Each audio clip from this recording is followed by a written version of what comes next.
दोस्तों नमस्कार, आप देख रहे हैं सत्य हुंकार। मैं आपके साथ सत्यपाल। लोकसभा चुनाव खत्म होते ही एक नई राजनीति की अब शुरुआत होने लगी है। सबसे पहले तो मैं बात करूंगा लोकसभा चुनावों में जो नतीजे आए वो बहुत ही हैरान करने वाले कहूं या एक उत्साहित करने वाले कहूं, और उन पर उसी विषय पर चर्चा करने के लिए जो मेरे साथ मौजूद हैं वो हैं रतनलाल शर्मा विश्वकर्मा जी, जो आप अखिल भारतीय विश्वकर्मा समाज का जो महासंगठन है उसके राष्ट्रीय अध्यक्ष हैं। उनसे बात करेंगे कि जो लोकसभा का चुनाव हुआ और उसमें तीसरी बार, एक बार फिर अगर मैं कहूं कि तीसरी बार मंत्री जी ने शपथ ली, राज्य मंत्री की कृष्णपाल गुर्जर ने, उसको लेकर चर्चा करेंगे। और साथ साथ चर्चा ये भी करेंगे कि अब क्योंकि लोकसभा की राजनीति समाप्त हो चली है, नई राजनीति अब शुरुआत होगी। विधानसभा के चुनाव भी होने हैं और साथ साथ निगम के चुनाव भी होने हैं।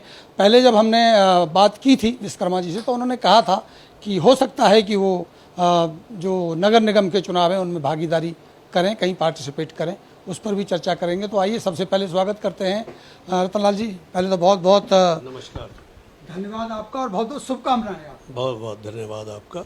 आपने जब हमने पहले इंटरव्यू लिया था, आपने पहले भी कहा था कि एक बार फिर फरीदाबाद राज्य मंत्री को ही सांसद बनाएगा, यानी कृष्णपाल जी को ही सांसद बनाएगा। और बड़ी जीत नहीं सही, लेकिन एक अच्छी खासी जीत के मार्जिन से वो जीत भी गए और साथ साथ मंत्री भी तीसरी बार आपने बनवा दिया। उसको लेके सबसे पहले क्या कहें? देखिए, ऐसा है, ये जनता जनार्दन का हुक्म है। खाली किसी एक आदमी की ये चीज़ नहीं है कि किसी को जिताना या हराना। ठीक है, कुछ बुराइयां भी होती हैं, भलाइयां भी होती हैं, जनता में आक्रोश भी था, लेकिन इसके बावजूद भी चौधरी कृष्णपाल जी का जीतना एक बहुत बड़ी बात है। 10 साल के कार्यकाल में बुराइयां भी होती हैं, बहुत लंबा टाइम होता है, लेकिन लोगों ने जनाधार दिया है, जनता ने जिताया है, तो आस्था तो रही होगी तभी जिताया। और मैं अपनी तरफ से, अपने श्री अखिल भारतीय श्री विश्वकर्मा महासंगठन के संपूर्ण समाज की तरफ से मैं चौधरी कृष्णपाल जी को जीतने की, तीसरी बार जीतने की और मंत्री बनने की बहुत बहुत शुभकामनाएं देता हूं।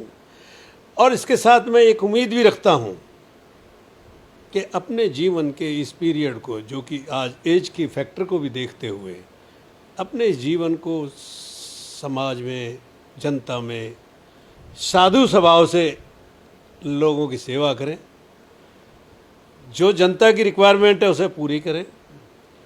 माना जा सकता है कि जनता हर चीज़ से खुश नहीं होती, लेकिन अपनी तरफ से आदमी को कोशिश करनी चाहिए। शर्मा जी, एक सवाल की गुत्थी सुलझाने की कोशिश करेंगे। आरोप लगे, चुनाव चल रहा था, उनको करप्शन पाल भी कहा गया और बहुत सारी बुराइयां और भी बात की गई। क्या आपको लगता है कि ये वोट केवल और केवल मोदी पर गया, या जनता ने उन पर लगाए गए आरोपों को स्वीकार नहीं किया? क्या जनता कृष्णपाल को भी मानती है या केवल मोदी के नाम पे वोट गया? उसको थोड़ा सा समझने की कोशिश करते हैं। देखो, राजनीति ये कहती है कि कोई भी आदमी अगर 10 साल रहता है तो उसकी बुराइयां भी रहती हैं। हर आदमी का तो कोई काम नहीं कर सकता, हर आदमी को कोई खुश नहीं कर सकता। अब हम अगर कृष्णपाल जी को क्या लें, हम अपने श्रीमान प्रधानमंत्री जी को भी लें तो लोगों की उसकी भी नाराजगी थी, लेकिन अल्टीमेटली जीती तो भाजपा ही। आज भी मोदी भक्त है, आज भी हमारे भारत के अंदर मोदी भक्त हैं। मोदी की कार्यशैली और मोदी जी को आज भी भारत की जनता चाहती है। उनके साथ साथ कृष्णपाल जी ने भी अच्छे काम किए हैं। उनकी कार्यशैली सबको पसंद नहीं आती, लेकिन जिन लोगों को पसंद आई उन्होंने तो वोट दिया है ना। और इलेक्शन एक ऐसी चीज़ होता है, अपोजिशन पार्टी तो अच्छी बात को भी बुरा साबित करने की कोशिश करती है। बुराइयां तो अगर वो एक दूसरे अपोजिशन में बुराइयां नहीं करेंगे तो फिर इलेक्शन थोड़ी होता है। क्या आप ये मान रहे हैं कि जनता ने उन बातों को नहीं सुना, विपक्ष के उन आरोपों पर ध्यान नहीं दिया? जो विकास हुआ, चाहे मथुरा रोड का हो, चाहे वो Mumbai express Baroda express way की बात हो, चाहे KPMPG की बात हो, चाहे सीवेज लाइन व्यवस्था पे जो अमृत योजना पे काम चल रहा है उसकी बात हो, उसको स्वीकार किया लोगों ने। जनता ने कृष्ण पाल जी के काम को भी माना है,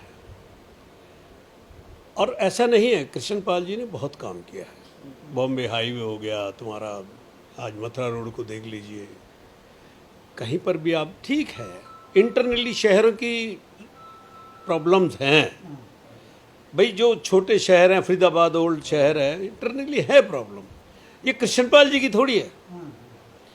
अगर आप ये कहते हैं कि जनता कृष्णपाल जी से नाराज थी, तो वो उनके कार्य के लिए नाराज नहीं थी। जो एक एमपी का या सेंट्रल मंत्री का काम होता है, उससे वो नाराज नहीं थी, वो नाराज थी लोकल बॉडी से। कारण सफाई local body, sewerage local body, पानी local body, corruption local body, जो भी काम है, हाउस टैक्स का लफड़ा है, तुम्हारा ये आईडी का लफड़ा है, सड़क शहरों में नालियां गंदगी के कागार पे पहुंची हुई हैं, गलियों में सफाई नहीं है, लोग चल नहीं सकते, इसमें मंत्री के लेवल का कोई काम नहीं है। ये तो हमारा भ्रष्टाचार नगर निगम है। अब वही सवाल जो आपने पहले भी कहा कि नगर निगम में कहीं ना कहीं आपकी दावेदारी मजबूत होती हुई, जो आपने पहले भी बात रखी थी, अब तो आपके मंत्री आपके, अब तो सांसद आपके बन ही गए, तो अब क्या मैं पूछ सकता हूं कि अब आपकी दावेदारी और मजबूत हुई है, और जो लोकल बॉडी की जो नाकामी थी उस पर अब रतनलाल शर्मा जी काम करेंगे? देखिए ऐसा है, बड़ा सीधी और सच्चा जवाब, अगर फरीदाबाद की जनता को शराब और पैसा चाहिए तो मुझे ना चुने। करप्शन के अंदर में कहीं भागीदारी नहीं है, ना मुझे पैसा लुटाना है, ना मुझे पैसा कमाना है।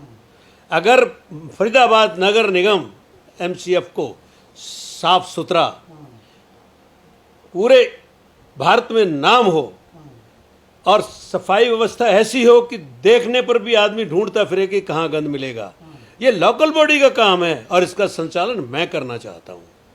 अगर मुझे मेयर बनाएगी जनता। अब तो आपकी उम्मीद जगेगी, जो कृष्णपाल जी हैं उनको राज्य मंत्री बनने के बाद, और आपने अच्छे खासी वोटों से जीत भी दिलवा दी, तो अब तो आपकी उम्मीद बढ़नी चाहिए। देखिए, उम्मीद पे दुनिया कायम होती है। मैं फिर आज आपको कहता हूँ, मैं किसी को प्रेशराइज नहीं कर रहा। अगर लगता है कि भाई मुझे वाकई में मेयर की टिकट भाजपा को देनी चाहिए तो देनी चाहिए, और क्यों नहीं लगेगा। 35 साल से भाजपा से जुड़ा हुआ हूं, आज तक पाला नहीं बदला। मुझे टिकट देंगे तब भी भाजपा का, नहीं देंगे तब भी भाजपा का। यही सवाल मैं पूछने वाला था कि नहीं देंगे तो क्या करेंगे, तब भी भाजपा का। लेकिन इलेक्शन लड़ना तो एक मौलिक अधिकार है। मैं इलेक्शन जरूर लड़ूंगा, वक्त बताएगा कि भाई किससे लड़ूंगा। मुझे फरीदाबाद की भलाई के लिए इलेक्शन लड़ना है, पार्टी की भलाई के लिए नहीं। आपको लगता है कि फरीदाबाद में जो लोकल बॉडी है उसमें परिवर्तन होना चाहिए, और एक अच्छी लीडरशिप वहाँ आनी चाहिए, आप ऐसा मान के चलें? मैं कहता हूँ परिवर्तन होगा तभी भ्रष्टाचार खत्म होगा। परिवर्तन होगा तो अच्छे काउंसलर आएंगे, अच्छे काउंसलरों को बराबर पैसा मिलेगा, बराबर काम होगा, तो हर काम होगा। जब तुम यही सोच के बात करोगे जी ये भाजपा का काउंसलर है, ये कांग्रेस का काउंसलर है, ये आम आदमी का पार्टी का काउंसलर है, अरे भाजपा की सरकार है तो भाजपा वालों को पैसे दो, कांग्रेस की सरकार कांग्रेस वालों, ये जो दुभात है, ये जो हमारे अंदर एक बहुत बड़ी कमी है, इस कमी को नगर निगम में खत्म करना पड़ेगा। चर्चाएं ये भी हैं कि विधानसभा से पहले भी चुनाव हो सकते हैं, क्या इसके लिए भी आप तैयार हैं? आज करा दें, मैं तो आज भी तैयार हूँ। अब ये चुनाव कराना ना कराना मेरे हाथ में तो है नहीं, ये चुनाव आयोग के ऊपर डिपेंड करता है या सरकार के ऊपर डिपेंड। लेकिन जैसे लेट हुआ है, लगातार 2 साल से भी ज़्यादा लेट हो चुका है, इस लेट से कहीं ना कहीं जो जनता है शहर की सफ़र कर रही है। 2.5 साल इलेक्शन ना होना लोकल बॉडी का, अगर आप घर के अंदर एक सफाई कर्मचारी को 2.5 साल नहीं रखोगे तो घर की हालत क्या होगी। बर्बाद करके डाला हुआ है शहर को। फरीदाबाद हिस्ट्री में एक नाम होता था, फरीदाबाद एक डेवलपमेंट शहर माना जाता था, और आज फरीदाबाद को गंद का शहर कहते हैं। शहर की भलाई के लिए अब सरकार से जो सत्ता भी आप ही की है, अब तो भाजपा की है, मंत्री जी आएंगे, उनसे अपील करेंगे कि जल्दी जल्दी चुनाव करा दें। जल्दी से जल्दी चुनाव करा देने चाहिए। चुनाव करा के शहर को सुधारना चाहिए, गलियों को सुधारना चाहिए, जो एक म्युनिसिपल कॉरपोरेशन का काम है उसको करना चाहिए। इसके बाद इनको विधानसभा के इलेक्शन कराने चाहिए। मेरा अपना विचार तो ये है, बाकी मैं सरकार नहीं हूँ, जो इनकी इच्छा है वो करें। बहुत बहुत शुक्रिया आपका। धन्यवाद। तो ये थे मेरे साथ रतनलाल विश्वकर्मा जी, जो पहले भी लगातार कहते रहे हैं कि शहर की सूरत को बदलने के लिए यहाँ एक अच्छे मानसिकता वाले नेता की जो आवश्यकता है, जिसकी भागीदारी करने के लिए रतनलाल शर्मा जी तैयार हैं। उन्होंने पहले भी कहा था और अब उनकी दावेदारी मजबूत हुई है जब से राज्य मंत्री कृष्ण पाल ने तीसरी बार राज्य मंत्री और सांसद बनने की जो शपथ ली है। तो अब हमारी नज़र इस पर बनी रहेगी। देखना ये होगा कि आने वाले दिनों में राजनीति कैसे करवट बदलती है। जुड़े रहें मेरे साथ और देखते रहें सत्य हुंकार। नमस्कार।